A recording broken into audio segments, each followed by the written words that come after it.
아멘. 네, 오늘은 아브라함을 통하여 우리에게 주시는 사명이라는 제목으로 말씀을 전하겠습니다. 아브라함을 통해서 하나님께서 오늘 이 본문 말씀을 통해서 저에게 주시는 두 가지 사명이 있습니다. 그 사명에 대해서 나누고 싶습니다. 요즘 이제 우리 창세기 특별히 아브라함의 이야기를 계속해서 묵상하고 있습니다. 여러분 재밌지 않습니까? 아브라함 이야기가 그렇죠? 재밌죠. 또 재미도 있고 그것을 통해서 저희가 또 믿음을 배우게 됩니다. 아브라함이 어떻게 하나님을 새롭게 알아가고 아브라함의 믿음이 어떻게 해서 자라게 되는가, 그것을 통해서 우리가 하나님을 어떻게 알아가고 우리가 또 어떻게 우리의 믿음이 자라날 수 있는가 하는 것을 이 아브라함의 이야기를 통해서 우리가 배우게 됩니다. 여러분 어떻게 믿음이 자라게 되던가요? 어떻게 하나님을 경험하게 되던가요? 여러분 하나님 경험하고 계시죠?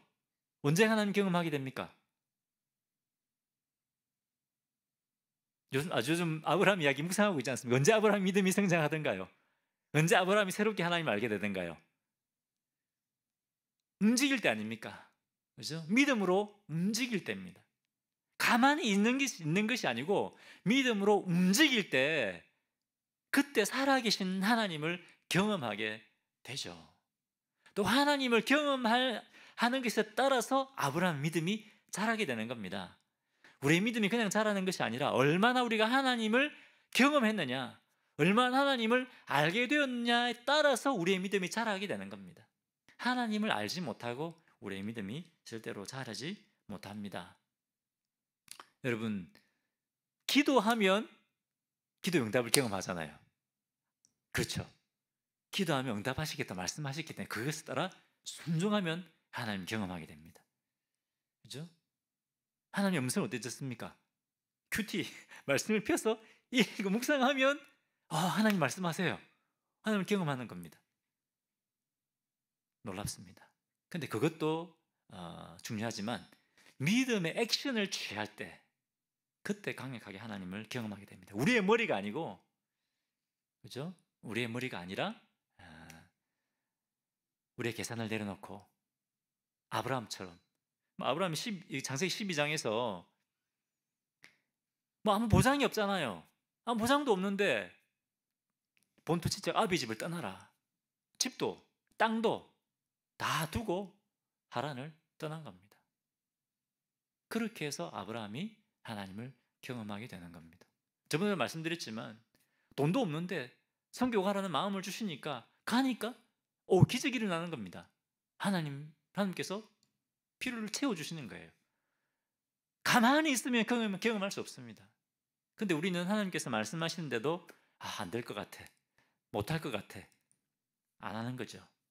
그렇기 때문에 하나님을 경험하지 못하고 믿음이 자라지 못하는 겁니다. 항상 우리 믿음은 말씀에 따라 움직일 때, 순종할 때, 그때 믿음이 자라게 되는 겁니다. 자, 아브라함이 이렇게 해서 가나안 땅에 가봤더니 기근이 일어나지 않습니까? 모든 것이 다 순탄하게 풀리는 게 아닙니다. 가나안 땅에 가봤더니 기근이 일어나는 겁니다. 그래서 애굽으로 내려가게 되죠. 애굽에서 무엇을 경험하게 됩니까? 이 아브라함이 생각할 때는 이 당시의 사람들은 그 지역에서 특별히 역사하는 신들이 있다고 믿었습니다. 그렇기 때문에 아마도 이 아브라함도 마찬가지였을 겁니다. 아브라함도 애굽에서는 하나님이 아니고, 자기를 불러낸 하나님이 아니고 애굽의 신들이 역사하고 있다, 이렇게 믿었던 것 같습니다. 그러니까 두려운 거죠. 애굽 사람들이, 애굽의 왕 바로가 우리를 죽일지 모른다. 그래서 어떻게 합니까? 자기 여동생이 아니고 맞죠, 사실은 맞기는 맞는데 자기 아내라는 얘기를 하지 않고 여동생이다, 그렇게 얘기를 해서 까딱하면 와이프를 뺏길 뻔한 거 아닙니까? 그죠? 그런 일들을 겪게 됩니다. 그런데 그 가운데 무엇을 경험합니까? 하나님께서 이 당시에 이 지역에 가장 힘센 바로 왕을 그대로 무릎 꿇게 만들어 버리시는 거죠. 그것을 통해서 하나님은 여기도 역사하시네? 애굽 신들이 아니라 하나님이 모든 걸 통치하시네? 하나님이 저 애굽의 저 강력한 애굽 왕도 꼼짝 못하게 만들어 버리시네? 하나님을 경험하게 되는 겁니다. 그리고 다시 가나안 땅으로 부자가 돼서 돌아오게 되죠. 그렇죠? 애굽 왕이 막 이렇게 재산을 줘가지고. 그래서 그 다음에 어떤 일이 일어납니까? 이제 배짱이 생기는 거죠. 아브라함의 배짱이 생겨서 전쟁에 나갑니다. 그죠? 전쟁에 나갑니다. 소돔과 고모라 왕 해서 5왕이 이제 유브라데 강 동쪽 편에서 건너온 4명의 왕과 전쟁을 하게 되죠. 그래서 이 5왕이 이기지 못합니다. 완전히 완패입니다. 그렇게 해서 모든 것을 다 뺏기고 그의 조카 롯, 소돔에 살던 조카 롯도 포로로 잡혀가게 됩니다. 그런데 아브라함이 담대하게 몇 명 데려가죠? 몇 명? 318명. 자기 집에서 훈련시킨 318명. 5명의 왕이 싸워서 이기지 못한 이 군대를 318명을 끌고 기습을 합니다. 물론 지혜도 있죠. 밤에, 그죠? 뭐 이겼다고 막 흥청망청 했겠죠? 기습을 한 겁니다. 무모한 짓 아닙니까? 이 믿음의 배짱이 어디서 생겼을까요? 하나님을 경험했기 때문에 그렇습니다. 하나님을 경험했기 때문에 하나님을 알게 되는 것이고, 하나님을 아는 만큼 믿음이 자란 겁니다. 그죠? 그래서 318명 끌고 가서 이 4명의 왕을 쳐부수고 빼앗긴 모든 것을 다 찾아오고 그 조카 롯도 찾아서 오게 되는 것입니다. 그것을 통해서 아브라함은 또 하나님을 경험하는 것이 아닙니까? 이야, 이 5명의 왕을, 4명의 왕을 하나님께서 이기게 만드시는구나. 아브라함은 또 하나님을 경험하게 되는 겁니다. 야, 하나님께서 정말 내가 앞뒤 생각하지 않고 나왔더니 하나님께서 나의 하나님이 되셨구나. 내가 하나님의 백성이 되었구나. 그것을 경험하게 되는 거죠. 여러분, 우리도 마찬가지입니다. 믿음이 자라기 위해서는 믿음의 액션을 취해야 되는 겁니다. 그것을 통해서 하나님을 알아야 되고 우리의 믿음이 자라게 되는 것입니다. 아멘입니까? 자, 지금부터 우리 움직입시다. 믿음으로 떠납시다. 그죠? 안전지대를 벗어나 떠납시다. 우리 옆에 계신 분들에게 안전지대를 벗어나 떠납시다. 네. 그러면 믿음이 자라게 됩니다. 자, 그런데 하나님께서 왜 아브라함을 복 주시고 왜 아브라함 믿음이 자라게 하셨을까? 아브라함 혼자 잘 먹고 잘 살기 위해서 그랬을까요? 하나님께서 우리를 불러주시고 하나님의 풍성한 은혜, 우리 찬양했잖아요. 우리를 자유케 하시고 너무 기쁘지 않습니까?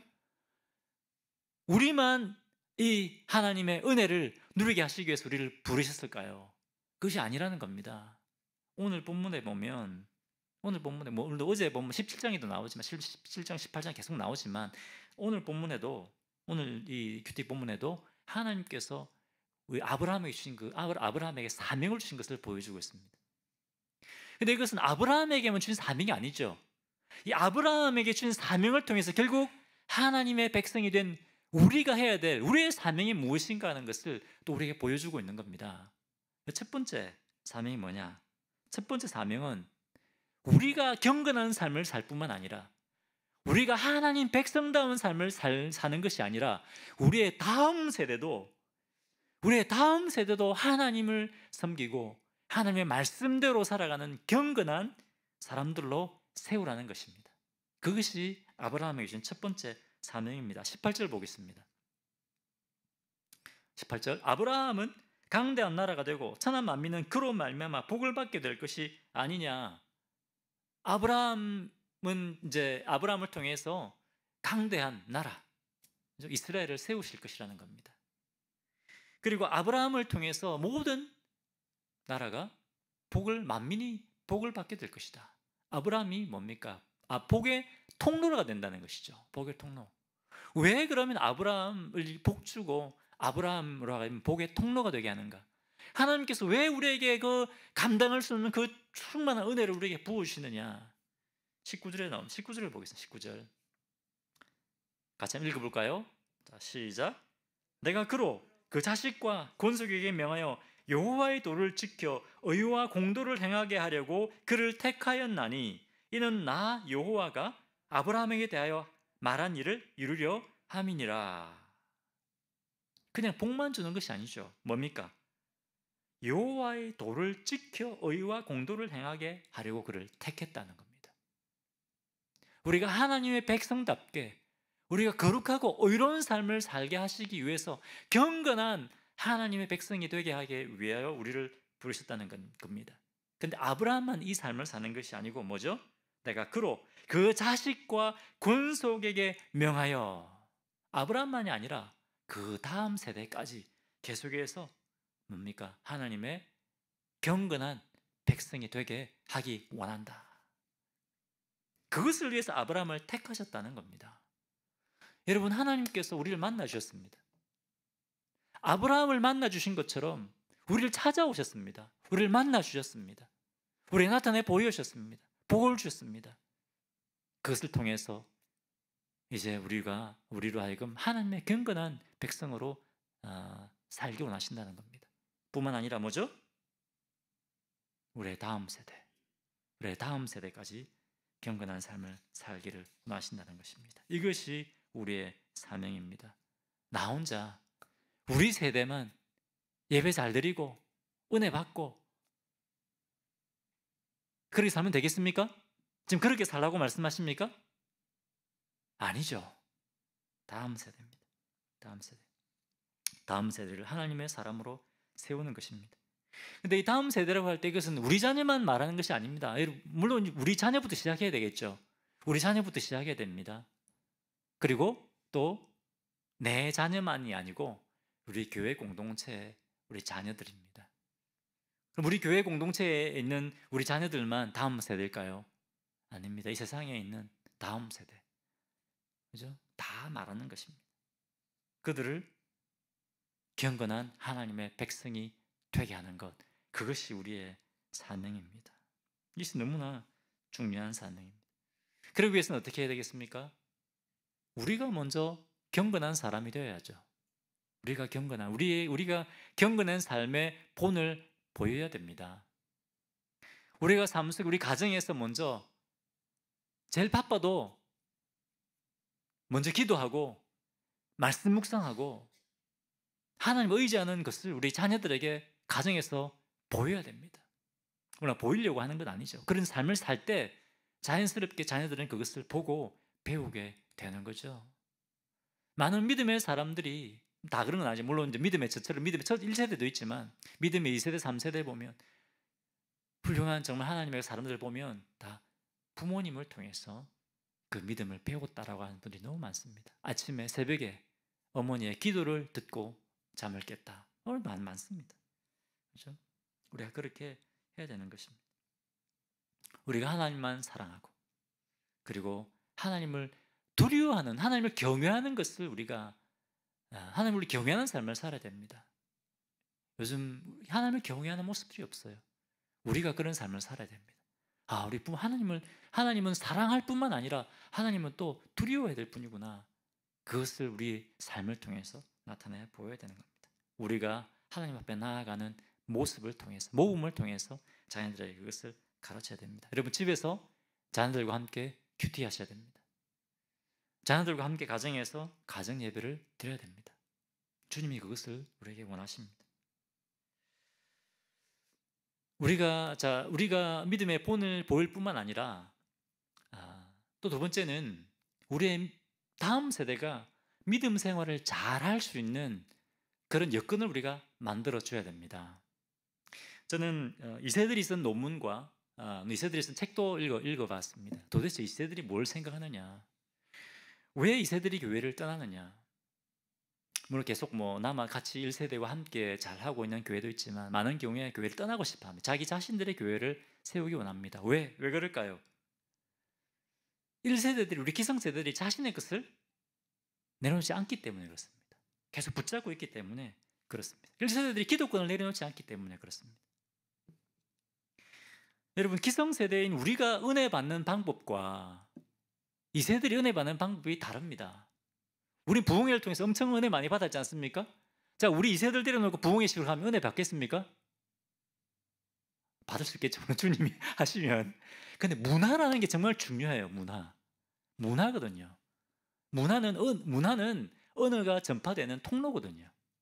그렇지 않습니까? 우리 다음 세대를 세워야 됩니다 하면 아멘 합니다. 전부 다. 그렇게 해야죠. 그런데 진짜 우리의 것을, 우리가 하고 있는 것들을 포기하라 그러면 포기하지 않습니다. 계속 그것을 붙잡고 있습니다. 그렇지 않습니까?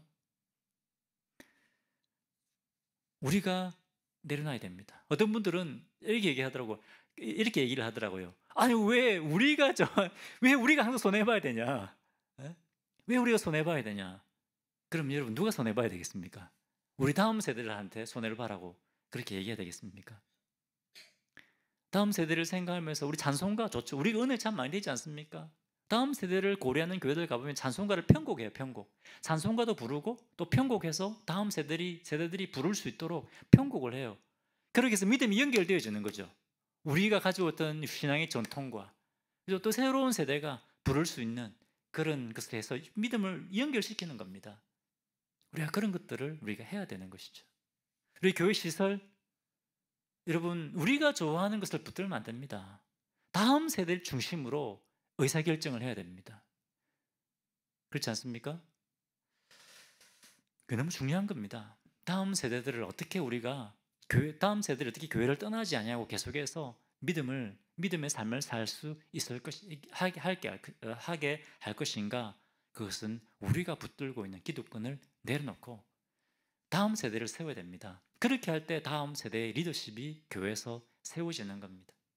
처음에 이야기할 때는 이 세대들이 그런 얘기해요. 처음에 얘기할 때는 그래 시간이 되면 이제 리더십을 너에게 넘겨주겠다.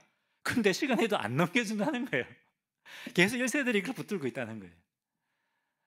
그래서 2세들이 말입니다. 그래서 여러분 우리가 먼저 믿음의 본을 보일 뿐만 아니라 우리의 것을 내려놔야 된다. 그렇게 해서 우리 다음 세대를 우리가 세워야 된다라고 하는 것입니다. 이것이 그렇게 중요하냐?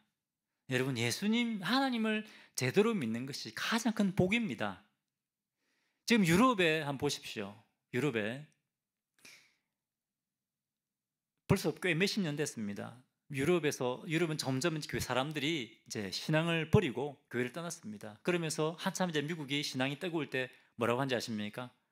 조롱했습니다. 어떻게 저 미국 사람들은 아직도 저런 구시대적인 예수를 믿을 수 있냐? 어떻게 저런 종교를 가질 수 있을 수 있냐? 막 비웃었습니다. 지금 유럽이 어떻습니까? 어떻습니까 지금? 완전히 망해가고 있지 않습니까? 제가 볼 때는 망해가고 있어요. 그렇지 않습니까? 그래서 우리 미국은 어떻습니까?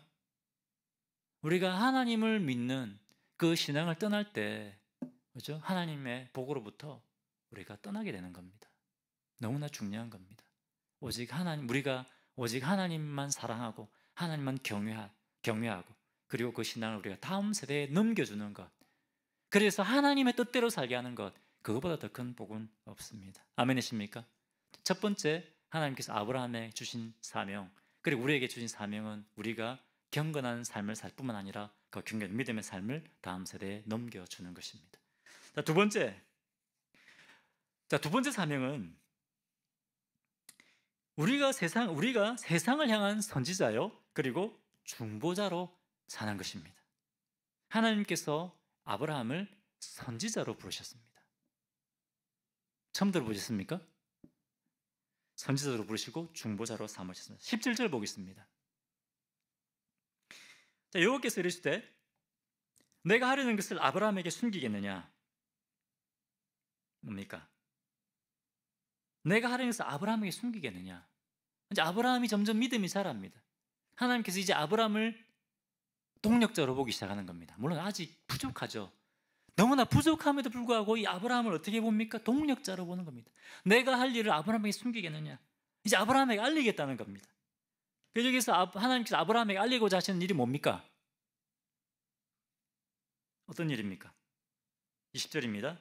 여호와께서 또 이르시되 소돔과 고모라에 대한 부르짖음이 크고 그 죄악이 심히 무거우니 21절 내가 이제 내려가서 그 모든 행한 것이 과연 내게 들린 부르짖음과 같은지 그렇지 않은지 내가 보고 알려 하노라. 이제 내가 내려가서 그렇지 않은지 내가 보고 알려 하노라. 내려가서 뭐 심판하겠다 이런 말이 안 나오죠, 그죠? 그런데 이 말씀은 바벨탑 사건에서 하나님께서 내려가서 그것을 바벨을 보겠다는 똑같은 표현입니다. 이 말은 심판하기 위해서 내려간다는 말이에요.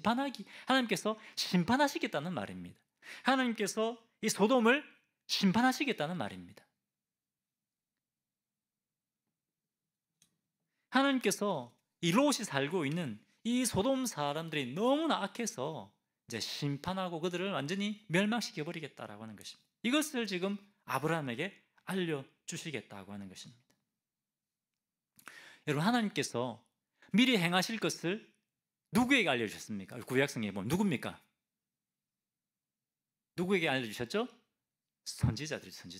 그죠? 그것처럼 지금 아브라함에게 이것을 알려주시겠다고 하는 겁니다. 그렇기 때문에 지금 하나님께서 아브라함에게 어떤 사명을 지금 맡기시려고 하는 거죠? 선지자로서의 사명입니다. 그리고 세상을 향한 중보자로서의 사명을 지금 아브라함에게 맡기시려고 하는 겁니다. 정말일까요? 자, 장세기 20장 보죠. 20장 7절입니다. 장세기 20장 7절을 보겠습니다. 자, 이제 그 사람의 아내를 돌려보내라. 그는 선지자라. 그가 너를 위하여 기도하리니 내가 살려니와 내가 돌려보내지 아니하면 너와 내게 속한 자가 다 반드시 죽을 줄 알지니라. 하나님께서 지금 아비멜렉 왕에게 하는 말이거든요. 지금 하나님께서 이 아브라함을 뭐라고 합니까? 그는 뭐라고요? 선지자라. 선지자다. 아브라함이 여러분 선지자입니다. 하나님께서 선지자로 삼으신 겁니다. 그래서 아브라함이 아비멜렉 너를 위해서 기도할 것이다. 그러면 너와 너의 집안이 새롭게 회복될 것이다. 그렇게 말씀하시는 겁니다. 하나님께서 아브라함에게 선지자의 역할, 선지자의 사명을 맡겨 주신 것입니다. 여러분, 구약 성경을 보면 하나님께서 선지자들에게 심판에 대한 심판을 보여줄 때 선지자들이 어떻게 했습니까? 심판의 메시지를 주시면 그것을 가지고 사람들에게 선포했습니다. 그 심판의 메시지를 선포했습니다. 듣기 싫어도 선포했습니다. 그리고 어떻게 했습니까? 선포만 한 것이 아니라 그들을 위해서 기도했습니다. 예레미야 기도했지 않습니까? 선지자들을 보십시오. 눈물로 기도했습니다. 하나님의 말씀을, 하나님의 심판의 경고의 말씀을 선포할 뿐만 아니라 하나님께, 자기 말이 아니죠, 하나님께로부터 받은 이 말씀을 선포하고 그리고 사람들의 회복을 위해서, 회개할 수 있도록 회복을 위해서 중보했습니다. 지금 아브라함이 지금 이 역할을 하고 있는 겁니다. 그런데 사실 하나님께서 아브라함에게 야, 너 기도해야 돼 말씀했습니까? 말씀하지 않았는데 아브라함이 자발적으로 지금 이 선지자의 역할을 하고 있습니다. 오늘 본문 보니까 어떻게 합니까? 아브라함이 계속해서 소돔 이 사람들을 위해서 기도하는 겁니다. 23절 보겠습니다. 아브라함이 가까이 나아가 이르되 주께서 의인을 악인과 함께 멸하려 하시나이까? 하나님, 분명히 이 소돔 안에도 의인이 있을 텐데, 아무리 사람들이 악하다 그래도 이 소돔 안에도 의인이 있을 텐데 그 죄인들 때문에 그 의인들을 멸한다면 그것이 옳은 일입니까? 라고 하면서 뭡니까? 하나님의 의로우심에 호소합니다. 의로우신 하나님이 그렇게 하면 안 되는 거 아닙니까? 멸망시키지 말아주십시오. 그렇게 하는 것이죠. 24절, 그 성중에 의인 50명이 있을지라도 주께서 그곳을 멸하시고 그 50의인을 위하여 용서하지 아니하시리까? 25절입니다. 주께서 이같이 하사 의인을 악인과 함께 죽이시면 부당하오며 의인과 악인을 같이 하심도 부당하니이다. 세상을 심판하시니까 정의를 행하실 것이 아니니까. 하나님, 이 죄들 때문에 악인을 멸하는 것은 우리 정의의 하나님이 정의를 행하는 것이 아닙니다. 그렇게 지금 간구하는 거죠. 중보를 하는 겁니다. 자, 이렇게 했을 때 이 아브라함의 간구에 대해서 하나님께서 어떻게 응답하십니까? 26절입니다. 여호와께서 이르시되 내가 만일 소돔 성읍 가운데에서 의인 50명을 찾으면 그들을 위하여 온 지역을 용서하리라. 소돔 가운데 몇 명요? 지금 소돔에 얼마나 많은 사람이 살고 있었겠습니까? 그 중에 50명만 있어도 내가 소돔을 멸하지 않겠다. 아브라함의 기도를 들으십니다. 자, 여기서 여러분 뭐를 알 수 있습니까? 하나님께서 정말 이 소돔을 막 그냥 멸하고 싶었을까요? 그것이 아니라는 겁니다. 하나님은 심판을 기뻐하는 분이 아니라는 거죠. 하나님은 우리가 망하기를 원하지 않으십니다. 우리를 구원하기 원하십니다. 그래서 하나님께서 이 아브라함의 선지자 역할을 맡기신 겁니다. 아브라함을 선지자로 삼으시고 이 소돔의 구원을 위해서 기도하게 하신 것이죠. 물론 하나님 기도하라고 말씀하진 않았지만 그동안 이 아브라함 믿음의 성장을 통해서 아브라함이 선지자 역할을 지금 하고 있는 겁니다. 계속해서 아브라함이 선지자로 하나님께 간구합니다. 계속 간구하죠. 오늘 본문 보셨잖아요. 그러면 또 5명, 또 5명, 또 10명 이렇게 해서 맨 마지막 어디까지 내려갑니까? 32절 보겠습니다. 32절. 아브라함이 또 이르되 주는 노하지 마옵소서. 내가 이번만 더 아뢰리이다. 거기서 신명을 찾으시면 어찌하리 하시나이까? 이르시되 뭐라고 말씀하십니까? 내가 신명으로 말미암아 멸하지 아니하리라.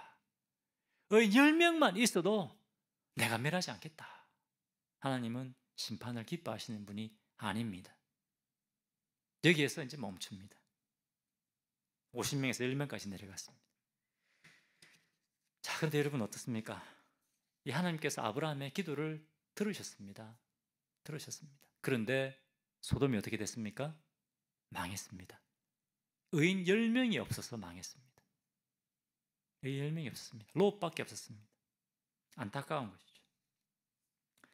롯과 그 자녀 외에는 아무도 구원받지 못하고 하나님의 무서운 심판, 유황불이 떨어졌습니다.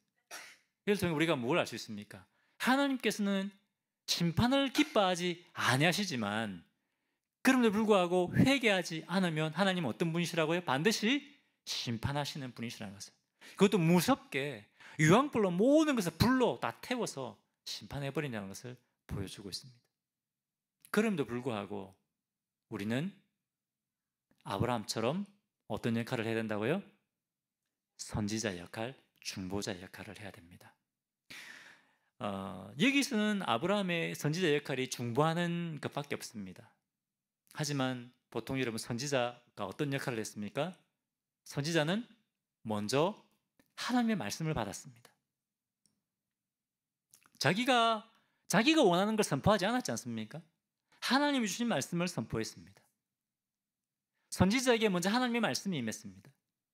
그렇다면 오늘 우리에게 이 선지자로서의 사명을 주셨는데 우리가 어떻게 해야 되겠습니까? 우리가 먼저 하나님의 말씀을 받아야 됩니다. 하나님께서 우리에게 말씀하고 계십니다. 여러분 선지서를 읽어보십시오. 예레미야에게 하나님의 말씀이 임했다. 그 말씀이 임한 걸 선포했습니다. 계속 나옵니다. 예레미야에게 하나님의 말씀이 임했다. 여러분이 하나님의 말씀이 임하고 있습니까? 하나님의 말씀이 임하고 있습니까? 우리는 선지자로서 먼저 아브라함이 하나님의 말씀을 들었던 것처럼 하나님의 비밀을 보았던 것처럼 하나님의 말씀을 드려야 됩니다. 하나님의 음성을 듣기를 사모해야 됩니다. 아멘이십니까? 너무 분주하면 들리지 않습니다. 선지자로서 하나님 앞에 먼저 나아가서 하나님의 음성을 들어야 됩니다. 그리고 어떻게 하죠? 하나님께서 주신 말씀을 선포해야 됩니다. 하나님 주신 말씀을 선포해야 됩니다. 목사만 선포하는 것이 아니라 우리는 다 하나님의 사역자입니다. 100% 우리는 다 하나님의 사역자입니다. 그렇기 때문에 우리 하나님께 주신 말씀을 선포해야 됩니다. 이게 설교하라는 말이 아니고 큐티할 때 하나님 말씀 주시잖아요. 그 말씀 선포하는 겁니다. 우리 전도할 때 우리 전도의 말씀, 복음 전해야 되는 겁니다. 마지막 세 번째는 무엇이겠습니까? 아브라함이 했던 것처럼 기도하는 겁니다. 세상의 회복을 위해서 기도하는 것입니다. 하나님께서 아브라함에게 선지자의 사명을 맡겨주셨습니다. 마찬가지로 우리에게도 선지자의 사명을 주셨습니다. 여러분 오늘부터 여러분 하나님의 말씀이 임하도록 사모하십시오. 하나님 말씀을 사모하는 마음으로 여러분 큐티를 하십시오. 말씀을 붙드시기 바랍니다. 그리고 말씀을 증거하고 그리고 중보하는 우리 성도님들 되시기 바랍니다. 이것이 주님이 원하시는 겁니다. 여러분 하나님께서 쓰시는 사람 그리고 하나님께서 쓰시는 교회는 하나님이 원하시는 것을 할 때 우리를 쓰십니다. 하나님께서 우리는 하나님 앞에 구합니다. 하나님 은혜를 주십시오. 능력을 주십시오. 우리가 기도합니다. 그런데 하나님께서 어떤 사람에게 어떤 교회에 능력을 주시고 지혜를 주실까요? 하나님이 원하시는 것을 하는 성도 교회입니다. 선교를 열심히 할 때 그때 하나님께서 더 큰 은혜와 복을 주시는 겁니다. 앉아서 주님 복 주십시오 이것이 아니고 아브라함처럼 주님 사명 감당할 때 그때 하나님께서 복을 쏟아 부어주시는 겁니다. 하나님 우리에게 부흥하게 해주십시오. 기도만 하는 것이 아니라 물론 기도가 중요하죠. 하나님이 원하시는 것을 할 때 우리가 다음 세대를 세우는 것 주님이 가장 원하시는 거 아닙니까? 다음 세대를 세우는 일들을 하고 우리가 선지자로서 중보자의 사명을 감당할 때 그때 하나님께서 우리를 기뻐하시고 우리를 통해 강력하게 일하고 역사하시는 겁니다. 오늘 주신 사명을 붙들고 우리 하나님께서 원하시는 일에 순종하는 저의 종들이 되시기를 바랍니다.